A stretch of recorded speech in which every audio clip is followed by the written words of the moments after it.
dami nito. Ay, Ito para sa'yo to lahat, oh. Ganda nito na ba? Wow!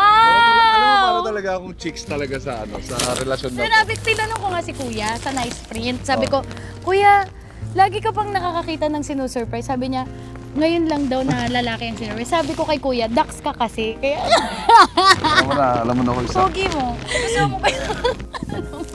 Ano ba? Pagod ka ba? Hindi. Naka, Para sa'yo, Rosas. Happy Valentine's. Saan mo naman to binili? Diyan sa, Napahanap ka tuloy, no? sa kalsada. Alam mo, Valentine's gift ko sa'yo to, yung surprise ko. Kaya ako siya ginawang Feb 12 para may 2 days ka pa. Na. Mag-prepare. Paano mo naman tatapatan yung ganito? Tara, punta na tayo doon. Okay lang. Parang ako na naman yung umaalala. Mauna ka ako. Ikaw na naghanda eh. O tara. Sakto, gutom na ako. Hindi, may mga bill naman. Oh, may flower. Ano pang gusto niyo, mama? Ako po ang magsaserve sa inyo for today. Ito po ang inyong... Uy, ikaw ka-date ko. Hindi Ay, ako ka po ba? magsaserve. Umupo ka na. Sarap naman. Angat-angat pa yung... Umupo ka na kasi. Ano ka ba? Ganda! Hindi, ito nga yung sinasabi ko, Da. Sa mga ibang bansa, nakakapagganito tayo. Dito sa Manila, hindi pa natin na-try. Ito ang pinaka-surprise ko sa'yo. Ano? Nagdi-drift tong yate. Gaga? Sabi ko nga sa kotse kanina eh. Sana wag dagat na mga jet ski. Tapos Kuya, nakasu- go roll the yacht! Kuya, attack. Wait lang, magsiset up lang kami para makaroay ako. Oh, romantic naman eh ito.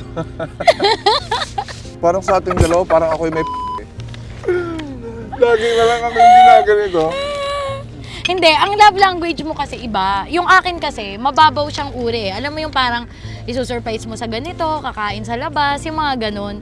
Ikaw kasi iba naman yung assurance na nabibigay mo Ganda sa nila. akin. Nagigets mo? Huy! Lahat ng mga vlog ko, view mo. Tinitignan mo. Pag meron akong mga business, sinusuportahan mo. Tumutugtog ka pa sa TP Fair ng libre, oh. So, ganun ka naman magmahal. Ako kasi ganito yung hilig ko, yung mga surprise.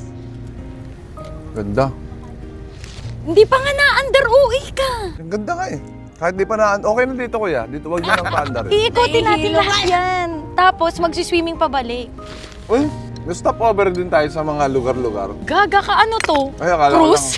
Akala ko lang, punta ka dyan, Singapore, dito, Malaysia. Ang pogi mo, dito. Ang ganda mo. Feeling ko, Da, ito talaga love language ko. Kahit naman sa mga friends ko eh, kahit sa magulang ko, kahit sa... Alam mo yun? Parang ito talaga siya. Baka talaga magmahal. Sarap mo pa. Grabe naman yung tingin mo. Mamaya na, yung mga ganyang tingin. Pag uwi. Hindi pa tayo nagsisip.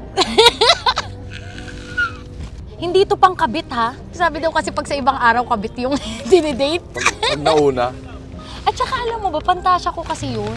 Yung nakabox. Tapos may damit na ready na. Meet me at ba yung damit. Lalaki kasi gumagawa. Okay na to, uwi na, laplapan na lang. Oh. Oh. So. Thank you, love. Napapakis ka pa dyan. Title na to, sinurprise ko si Kong TV, naiyak siya. Gano'n. Ganda oh. So meron tayong steak. Pwede okay lang. PT. Hindi, tapos mo lang wag. Wala na kasi ako maisip eh. Wala nang propose. Wala na ano eh. Eh di buntis na lang. At saka gusto ko talaga... Sa eksenang ito, makikita na hindi kailangang ingrande ang isang date para maging espesyal.